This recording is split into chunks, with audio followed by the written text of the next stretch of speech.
Good morning everyone. आप लोग कैसे हैं?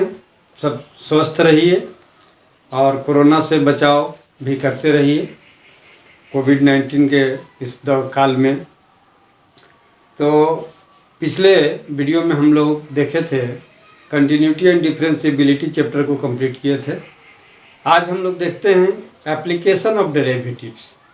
Application of derivatives. डेरिवेटिव्स का मतलब तो आप पहले पढ़ चुके हैं, जिसको डिफरेंशिएशन भी हम लोग कहते हैं। ठीक है, तो एप्लीकेशन का मतलब होता है किसी चीज़ का अनुप्रयोग, प्रयोग। अगर हम लोग एप्लीकेशन किसी चीज़ का पढ़ना है, इसका मतलब कि जो चीज़ हम लोगों ने पढ़ा उसका हमारे दैनिक जीवन में क्या प्रयोग होगा, उसको हम कैसे यूज में लाएंगे। वैसे भी कहा गया है कि knowledge without application is useless. तो ऐसे भी आप समझिए कि ऐसे ज्ञान का क्या फ़ायदा जो हमारे दैनिक जीवन में प्रयोग में ना आए, यूजलेस हो। तो इसलिए एप्लीकेशन का होना बहुत ज़रूरी है। तो हम लोग कंटिन्यूटी एंड डिफरेंशिएबिलिटी चैप्टर में डिफरेंशिएशन के बहुत सारे चीज़ पढ़े। लॉगरिथम हो गया, एक्सपोनेंशियल फंक्शन, ट्रिग्नोमेट्रिकल फंक्शन, तो बहुत सारे चीज़ हम लोग पढ़े हैं सब। अब उन्हीं सबों का हम लोग एप्लीकेशन, प्रयोग करेंगे कि वो हमारे दैनिक जीवन में उसका कैसे प्रयोग होता है। तो इसमें हम लोग सभी चीज़ चैप्टर पे अलग अलग तरह से जानेंगे। तो देखते हैं क्या क्या चीज़ हम लोग को इसमें जानना है। अब हम लोग देखिए कि इसमें हम लोग को एप्लीकेशन ऑफ डेरिवेटिव्स में किन किन चीज़ों के बारे में जानना है। तो हम लोग इसमें करीब करीब 4-5-6 चीज़ों के बारे में जानते हैं, जिसका हम लोग डेरिवेटिव्स कर चुके हैं या डिफरेंशिएशन कर चुके हैं। जैसे पहला number rate of change of quantity. जो पहला नंबर आप इसको ये कर सकते हैं इंट्रोडक्शन में, पहला नंबर को इंट्रोडक्शन में डाल सकते हैं। तो इंट्रोडक्शन तो हम बता ही चुके। इंट्रोडक्शन में हम लोग क्या है कि एप्लीकेशन डेरिवेटिव का यूजेज को ही इंट्रोडक्शन कहेंगे। ठीक है ना। तो पहला नंबर हम कहेंगे rate of change of quantity. दूसरा नंबर हम जानेंगे इंक्रीजिंग एंड डिक्रीजिंग फंक्शंस के बारे में। कौन सा फंक्शन का ग्राफ ऊपर की ओर जाएगा, कौन सा फंक्शन का ग्राफ नीचे की ओर जाएगा, तो और किस रेट से वो चलेगा। ठीक है। तो हम लोग दूसरा नंबर में ये जानते हैं इंक्रीजिंग एंड डिक्रीजिंग फंक्शंस के बारे में। नंबर 3 में हम लोग जानते हैं टेंजेंट एंड नॉर्मल्स।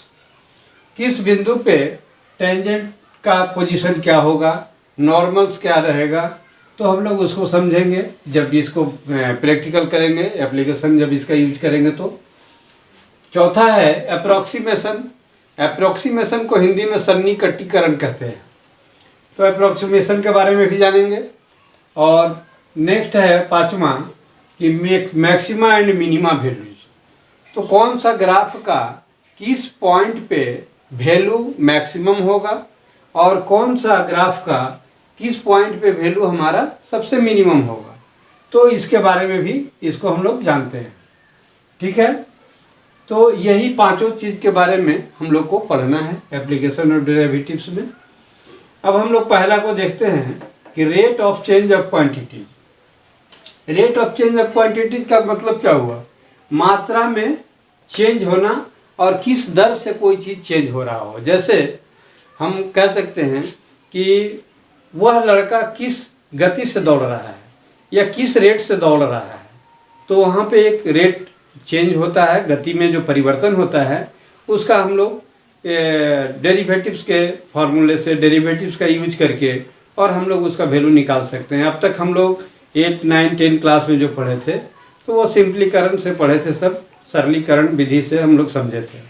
अब यहाँ पे हम लोग क्या करेंगे, इस तरह के मैथ को, रेट ऑफ चेंज ऑफ क्या है क्वांटिटीज को हम लोग, जैसे कोई लड़का किस गति से दौड़ रहा है, आपका गाड़ी का पेट्रोल किस गति से ख़त्म हो रहा है ये समझते हैं, और किस तेज़ी से कह सकते हैं आपकी हमारा प्रधानमंत्री आवास योजना जो भी लागू है तो किस गति से वो हमारा बन रहा है, रेट क्या है उसका बनने का।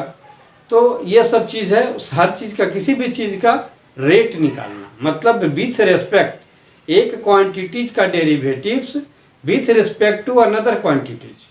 ठीक है।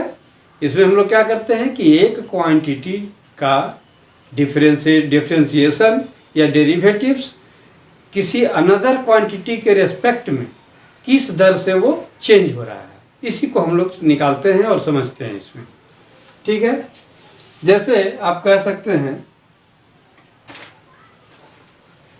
कि मान लीजिए कोई फंक्शन है f(x), जिसको हम लोग मान लेते हैं y = f(x).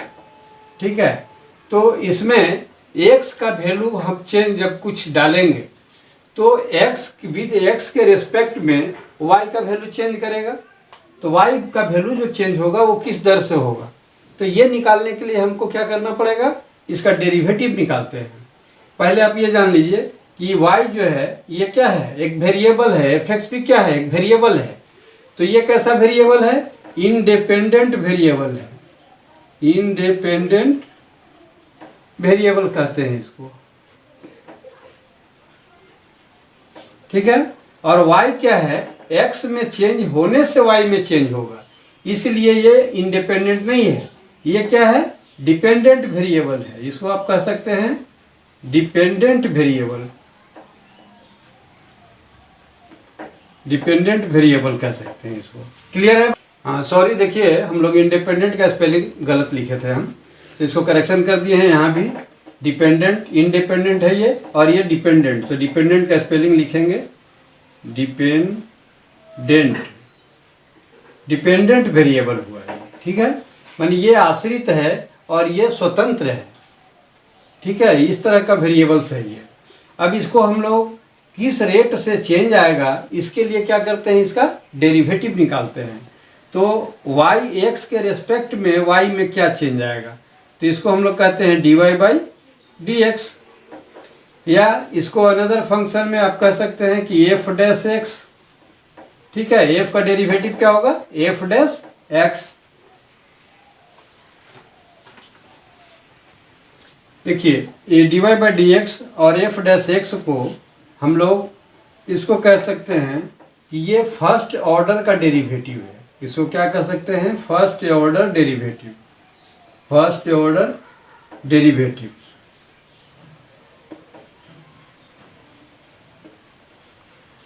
ठीक है, फर्स्ट ऑर्डर का ये डेरिवेटिव है, या इसको फर्स्ट डेरिवेटिव भी हम लोग कह सकते हैं, फर्स्ट डेरिवेटिव या फर्स्ट ऑर्डर का डेरिवेटिव। तो यहाँ तक क्लियर है। कभी कभी क्या होगा आपको कि दो वेरिएबल्स दिया है, ठीक है, दो वेरिएबल्स हो और वो एक तीसरा के रिस्पेक्ट में उसमें क्या रेट ऑफ चेंज आएगा। तो ऐसे कंडीशन में सपोज कीजिए कि हम लोग दो वेरिएबल्स दिया हो, x बराबर 1 है, मान लीजिए ft, और दूसरा है y = gt मान लीजिए। तो ये दो वेरिएबल है। ठीक है, तो इसका हम लोग क्या करेंगे, dy/dx जब निकालेंगे तो हम लोग कैसे निकालते हैं इसको पैरामेट्रिक फॉर्म में भी कहा जाता है। इसको जो हम लोग निकालेंगे तो देन dy/dt क्या हो जाएगा, देन dy/dx इसका निकालेंगे, dy/dx का वैल्यू कैसे निकालते हैं, y को हम लोग करेंगे t के रेस्पेक्ट में। सबसे पहले क्या करेंगे, dy/dt, dy/dt, y को हम लोग करेंगे t के रेस्पेक्ट में, तो dy/dt डिवाइडेड बाई x को करेंगे, चूंकि dx नीचे है तो x को करेंगे तो क्या हो जाएगा, dx/dt, dx/dt। अब आप लोग इसको देखिएगा, जब हम लोग पलटी करेंगे तो क्या आएगा, इसको जब फॉर्म में लाएंगे तो dy/dt dt into dt by क्या हो जाएगा, dx। तो इस तरह से dt कैंसिल हो जाएगा, तो dy/dx का वैल्यू निकल जाएगा हमारा। इसको पैरामेट्रिक फॉर्म कहा जाता है। कभी कभी हम लोग क्या करते हैं कि इसको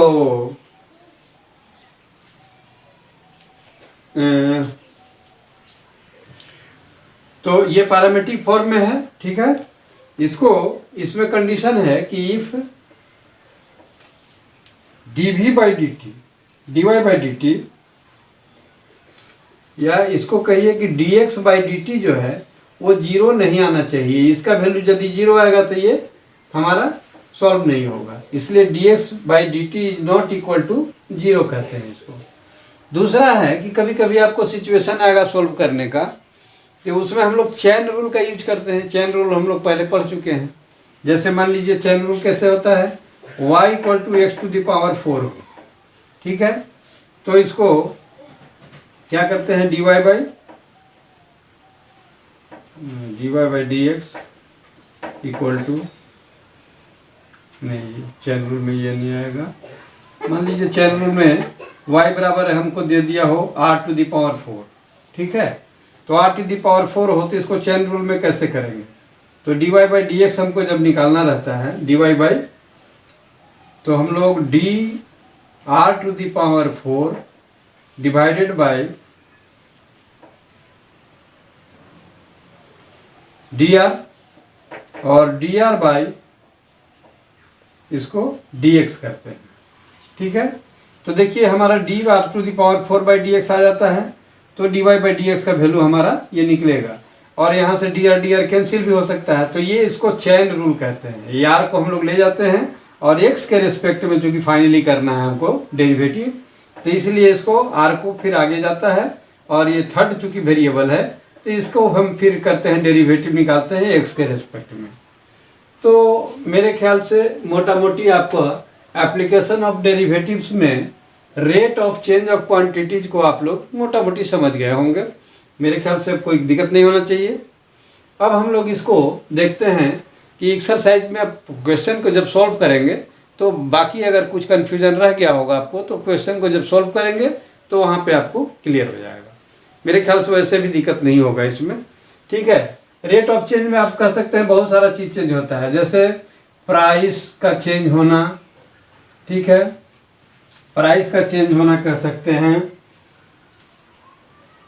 एरिया का चेंज होना कह सकते हैं, एरिया चेंज होता है, कभी रेडियस चेंज होता है,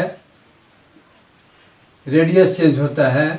तो इस तरह से बहुत सारा चीज़ है जिसको हम लोग चेंज जब होता है तो रेट ऑफ इसका रेट निकालते हैं चेंज होने का, ठीक है। तो करीब करीब आप ये ठीक है। अब हम लोग नेक्स्ट देखते हैं एक्सरसाइज 6.1 को सॉल्व करते हैं। देखिए क्वेश्चन नंबर 1 क्या कह रहा है कि find the rate of change of the area of a circle with respect to its radius r when, दो कंडीशन है।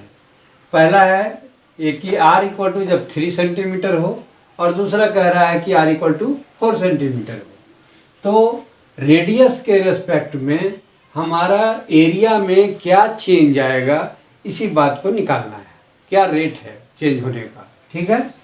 तो इसका सॉल्यूशन के लिए देखिए सबसे पहले हम लोग एक ठोक समझिए कि रेडियस एक सर्किल है ये, तो सर्किल जब r का मान ये सही, ये रेडियस है इसका, तो कोई भी सर्किल को आप समझिए, कोई भी सर्किल हो यदि उसका रेडियस छोटा है सर्किल, तो रेडियस भी छोटा होगा। जैसे ही से उसका क्या होगा, सर्किल बड़ा होगा तो रेडियस बड़ा हो जाएगा। तो छोटा जब सर्किल होगा तो रेडियस छोटा रहने से उसका एरिया भी क्या होगा, छोटा ही होगा। और जैसे ही हम सर्किल को बड़ा करते हैं तो उसका एरिया बड़ा हो गया। तो बड़ा कब हो रहा है, तो उस कंडीशन में हमारा रेडियस भी बड़ा हो जा रहा है, ठीक है। तो यही चेंज होने का रेट हम लोग को निकालना है, और इसको डेरिवेटिव के यूज करके निकालना है।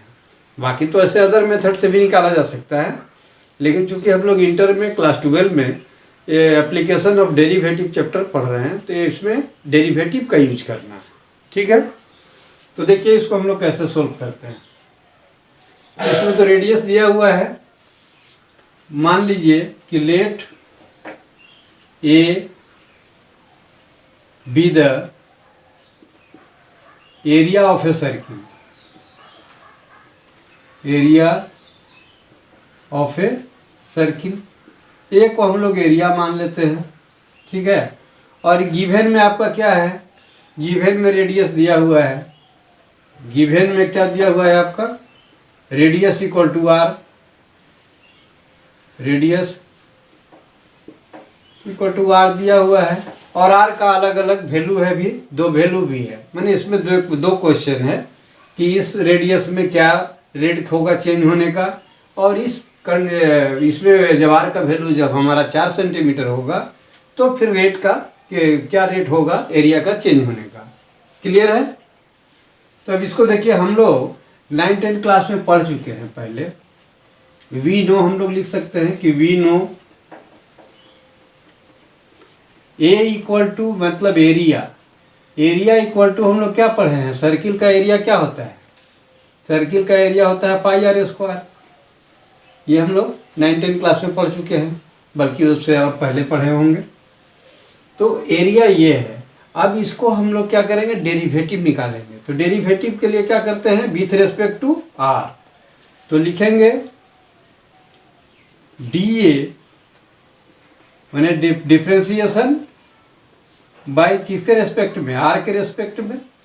एरिया का डिफ्रेंसिएशन कर रहे हैं, डेरिवेटिव निकाल रहे हैं आर के रेस्पेक्ट में, तो by d r equal to, इसको अब करिए आर के रेस्पेक्ट में। जब इसको हम लोग करेंगे तो क्या आएगा, बाई कांस्टेंट है बाहर हो जाएगा।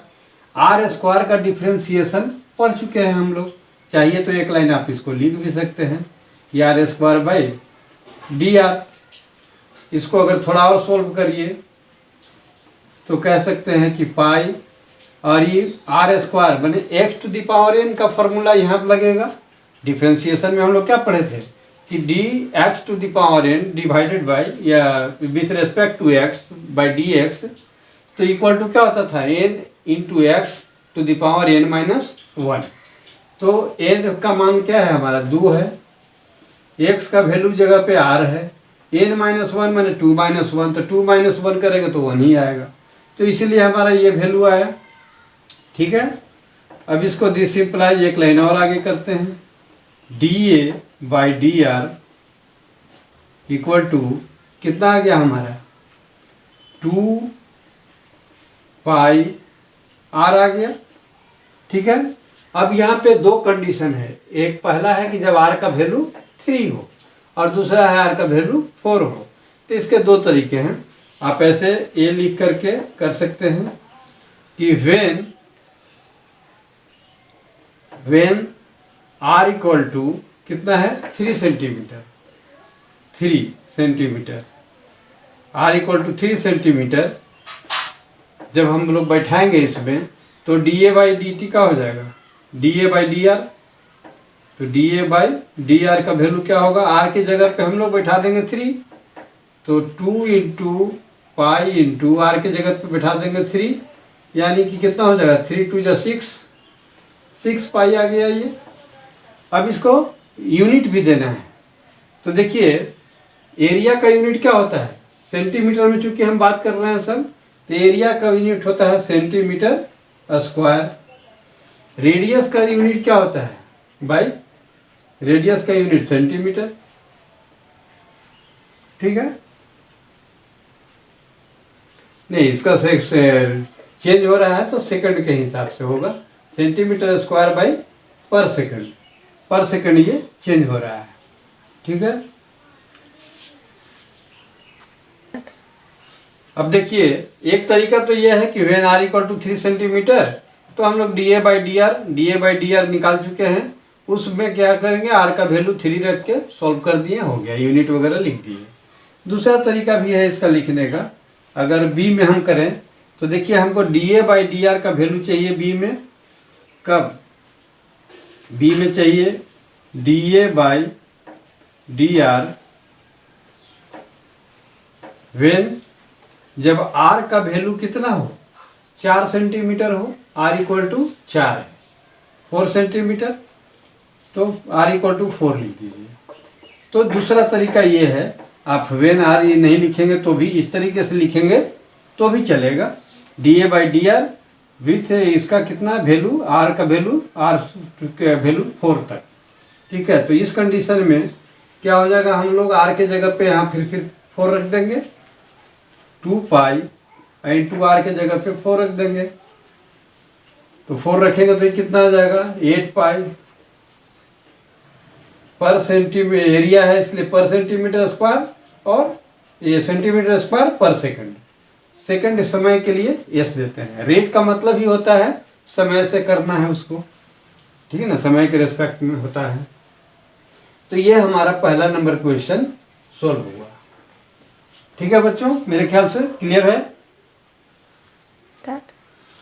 क्वेश्चन नंबर 2 को अब हम लोग देखते हैं। ये कह रहा है कि the volume of a cube, cube समझ रहे हैं जिसका सभी भुजा इक्वल होता है।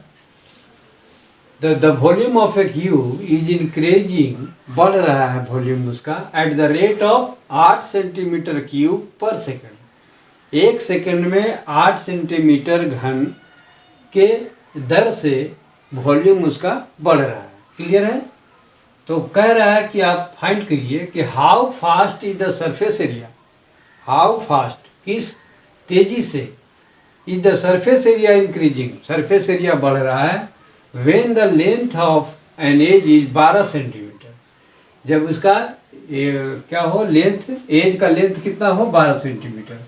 तो सबसे पहले देखिए ये क्यूब है, ठीक है ना, तो क्यूब बना लीजिए एक ठो।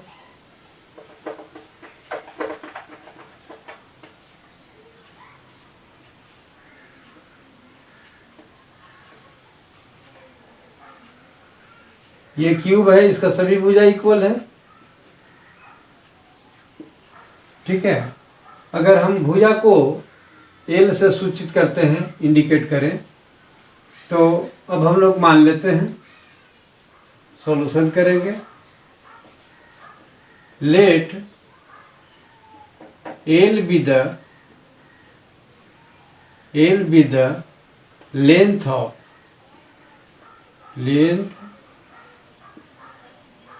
ऑफ क्यूब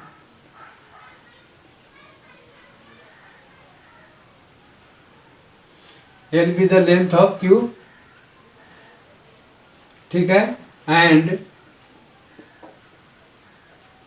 एस कर दीजिए सरफेस एरिया को, and s be the surface area,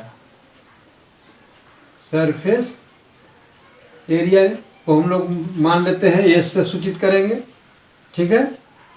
और तो कुछ इसमें यूज नहीं हुआ है, लेंथ है और फिर हमको जो दिया हुआ है उसको लेकर यही दो पे काम करना है।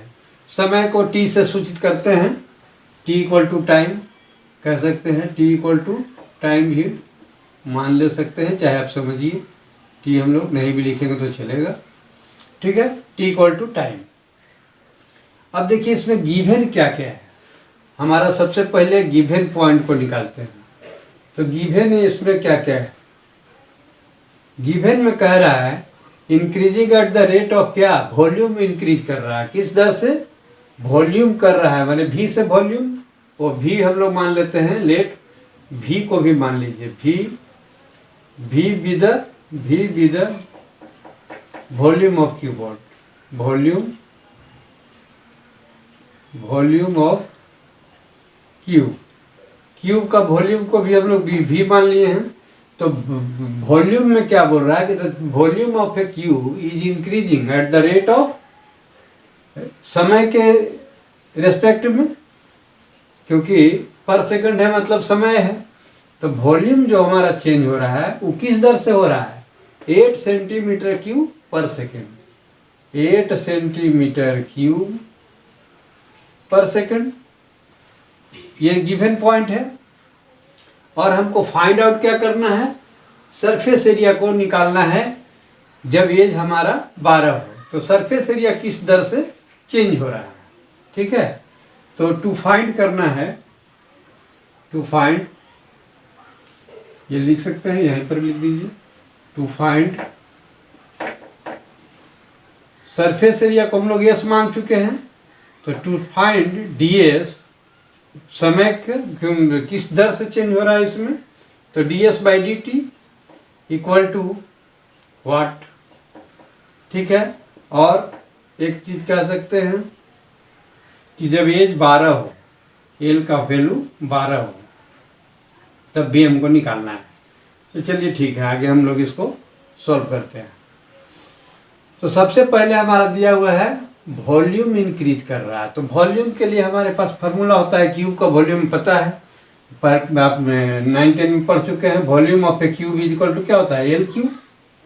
ठीक है। सरफेस एरिया का भी फार्मूला है हमारा क्यूब के लिए। सरफेस एरिया का फार्मूला क्या होता है, 6L² ठीक है। आपको याद होगा 9-10 में पढ़े होंगे कि सरफेस एरिया क्यूब का कितना होता है, 6 गुने भुजा का स्क्वायर। ठीक है। अब इसी दो फार्मूला का यहाँ पे हमारा यूज होगा। तो सबसे पहले वी नो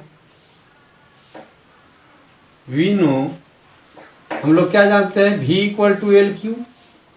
ठीक है। अब इसको हम लोग क्या करेंगे, डिफरेंशिएट करेंगे dV/dt with respect to time. dV/dt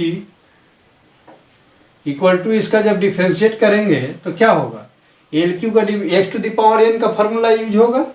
तो क्या हो जाएगा इसका डिफरेंशिएट, 3 × L², 3 n⁻⁻1 होता है, n × x⁻n−1 मतलब 3-1 अर्थात 2। और चूंकि L है हमारा, तो L है तो ये अनदर क्या है, अनदर क्वांटिटी है जो ये दोनों को छोड़ करके है। तो उसका भी डिफरेंशिएट हमको फाइनली डिफरेंशिएट चाहिए dt के रेस्पेक्ट में। तो इसलिए इसका जब हम L का करेंगे तो क्या हो जाएगा, dL/dt। ये किस फॉर्मूला से हुआ, चेन रूल का यूज हम लोग यहाँ पे किए। क्योंकि यहाँ पे हम लोग क्या करते थे, इसको अगर चाहिए डिटेल्स थोड़ा लिखना तो ऐसे लिख सकते हैं कि dL/dL3/dL × dL/dt। आप याद कीजिए, हम लोग डिफरेंशिएशन में जब बनाए थे डेरिवेटिव्स को, तो फर्स्ट ऑर्डर के डेरिवेटिव में ये सॉल्व किए थे। तो इसी तरह से किए थे, जो रहता था उसी को नीचे लिखे और उसको फिर फाइनली जिसके रेस्पेक्ट में करना है उसको कर दिए। जहाँ फाइनली रेस्पेक्ट आ गया वहाँ के बाद एंड, अब फिर आगे काम उसमें नहीं होना है। ठीक है। तो मेरे ख्याल से बात क्लियर होगा। अब हम लोग क्या करते हैं, dL/dt का वैल्यू हमको गिवन है, नहीं दिया हुआ है। अच्छा, वो dV/dt गिवन है। ठीक है। तो dL/dt को निकाल लेंगे यहाँ से। ठीक है। dV/dt का वैल्यू कितना है, 8 है, 8 लिख दीजिए। 3 L का वैल्यू नहीं मालूम, यहाँ पर रहने दीजिए, L² और dL/dt रहेगा। तो dL/dt का वैल्यू क्या आ जाएगा, dL/dt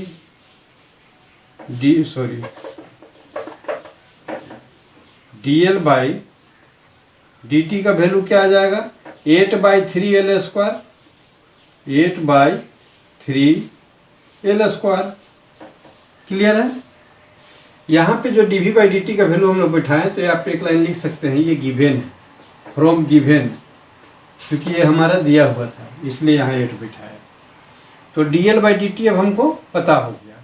ठीक है। इसको इक्वेशन चाहे तो आप 1 मान लीजिए। अब हमको फाइनली फाइंड क्या करना है, फाइंड जो हमको करना है ds/dt। तो अब ds/dt निकालेंगे। तो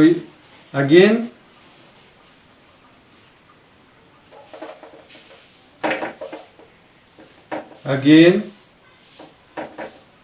वी नो, हम लोग दोबारा देखिए जानते हैं कि सरफेस एरिया इक्वल टू क्या होता है, 6L²। अब इसको हम लोग किसके रेस्पेक्ट में करना है, टाइम के रेस्पेक्ट में। तो डिफरेंशिएट करेंगे, इसका डेरिवेटिव निकालेंगे। क्या लिखेंगे डेरिवेटिव, ds/dt इक्वल टू, इसका डिफरेंशिएट करेंगे तो क्या आ जाएगा डिफरेंशिएट, 6L² का क्या होगा, 2 × L। क्लियर। x⁴n का फॉर्मूला यूज होगा यहाँ पे, तो इसका क्या हो जाएगा 2 × L। और चूंकि L एक यहाँ पे थर्ड क्वांटिटी है, इसलिए L का अगेन फिर डिफरेंशिएट करेंगे dL/ फाइनली हमको क्या चाहिए, dt के रेस्पेक्ट में। तो इसलिए L का फिर अगेन हम कर दिए, चेन रूल से हमारा ये हो गया। अब ds, अब देखिए इसमें वैल्यू हम लोग आगे और क्या कर सकते हैं, इसमें dl/dt। तो 6 दूना 12l हो गया, ये 12l। और dl/dt का वैल्यू हम लोग निकाल चुके हैं 8/3l², 8/3l²। यहाँ लिख देंगे फ्रॉम फर्स्ट। क्लियर है?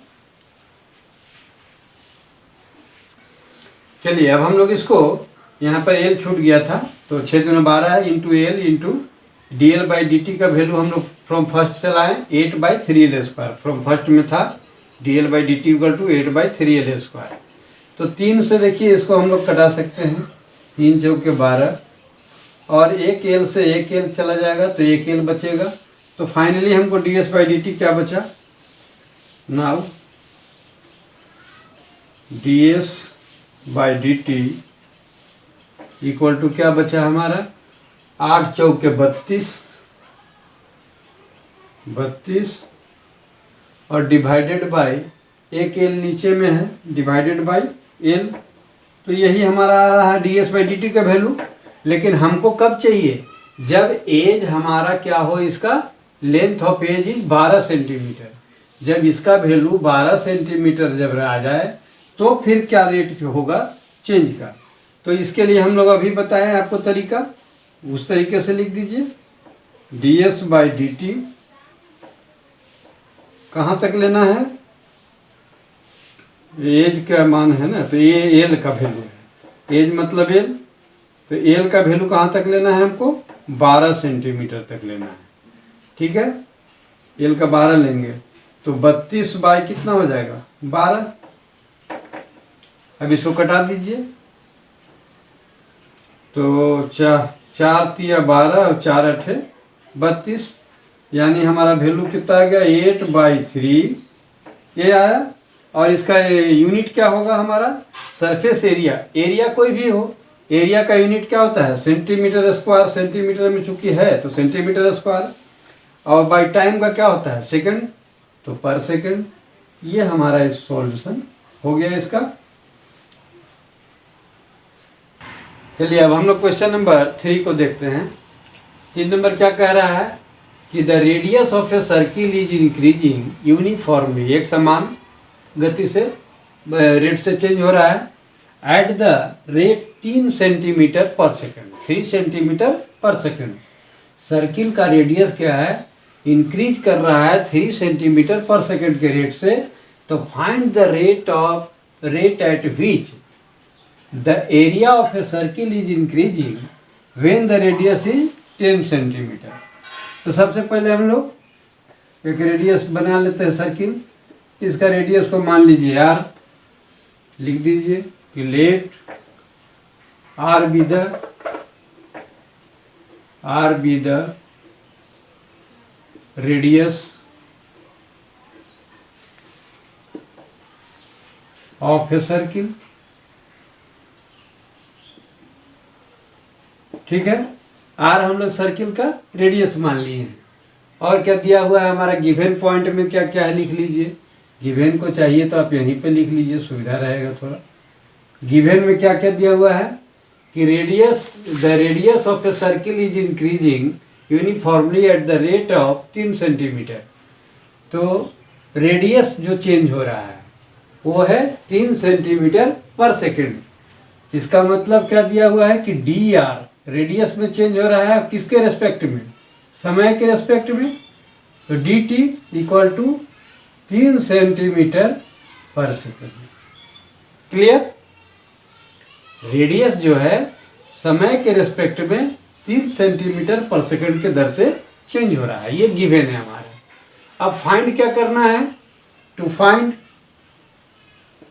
फाइंड हमको देखिए क्या करना है, area of a circle increasing, किस दर से एरिया उसका इंक्रीज कर रहा है। तो एरिया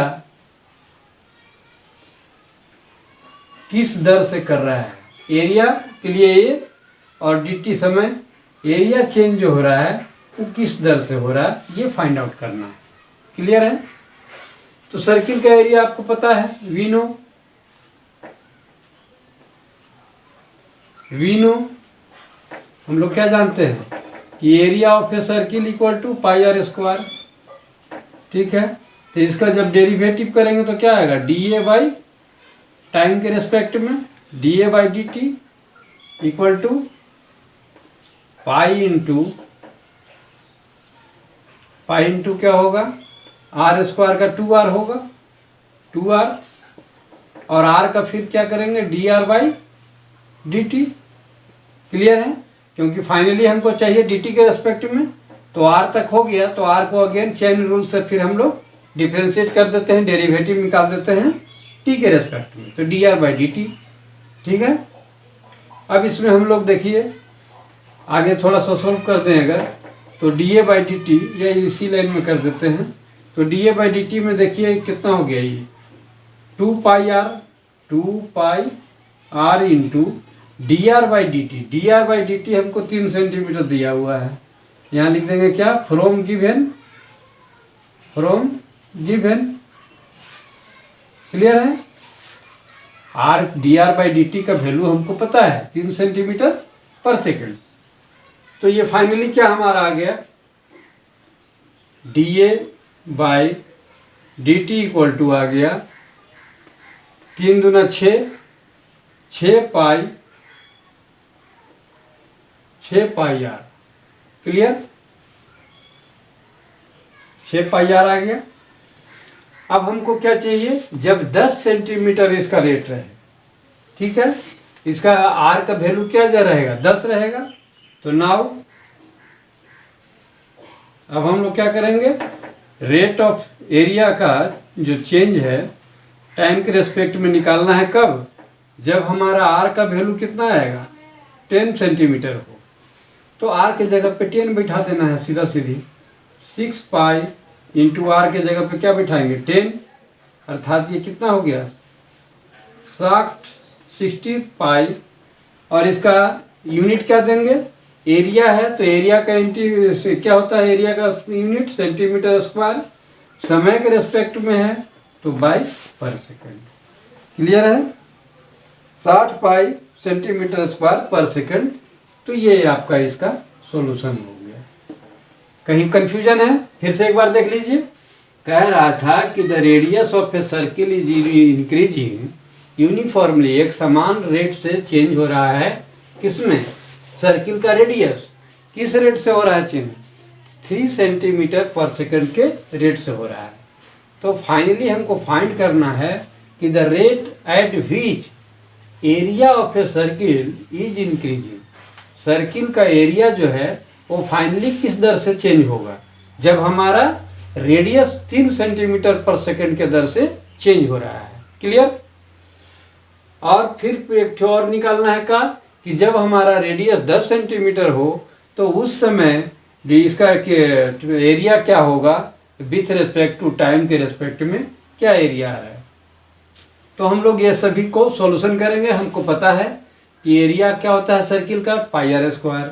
तो इसको डिफ्रेंशिएट करेंगे, d A by d t equal to बाई आई x to the power n से इसको सॉल्व कर दिए, तो 2 इंटू आर हो गया।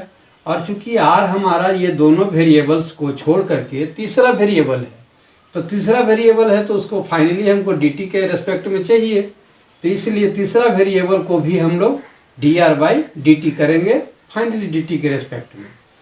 तो इस तरह से हमारा कितना आ गया 2 पाई आर, और इसका वैल्यू हमारा D r by d t का यहाँ गिवन है। D r by d T क्या है, 3 सेंटीमीटर पर सेकंड, वो हम लोग यहाँ पुट कर दिए, यहाँ लिख देंगे फ्रॉम गिवन पॉइंट। तो ये कितना हो गया 3 2 जा 6 पाई आर हो गया d A by d T. लेकिन हमको कब एक तो निकल गया कि एरिया किस दर से चेंज हो रहा है, लेकिन हमको तब निकालना है कि जब आर का वैल्यू क्या हो 10 हो, 10 सेंटीमीटर हो। तो उस कंडीशन में क्या होगा, आर के जगह पे 10 पुट करेंगे, तो 10 6 जा 60 पाई सेंटीमीटर स्क्वायर पर सेकेंड, इसका यूनिट हो गया। ये आज सॉल्व हो गया। तो मेरे ख्याल से अब कहीं का आपको कन्फ्यूजन नहीं रहा होगा बच्चों। आज के लिए इतना ही रखते हैं। नेक्स्ट हम लोग इसका क्वेश्चन नंबर 4 से अगले वीडियो में सॉल्व करेंगे, देखेंगे आगे। अगर अंत में एक बात कहेंगे कि हमारी मेहनताना मेहनत के लिए आप लोग इतना करें, जिनको अच्छा लगता हो वो हमारे चैनल को पहली बार जो आए हैं वो सब्सक्राइब कर दें और शेयर करें, अपने दोस्तों में लाइक करें, दोस्तों में शेयर करें और इसको लाइक करें। ये ज़रूर करें कि इससे हमारा इंकरेजमेंट मिलता है, हमारा मोटिवेशन होता है इससे। और जय हिंद, जय भारत।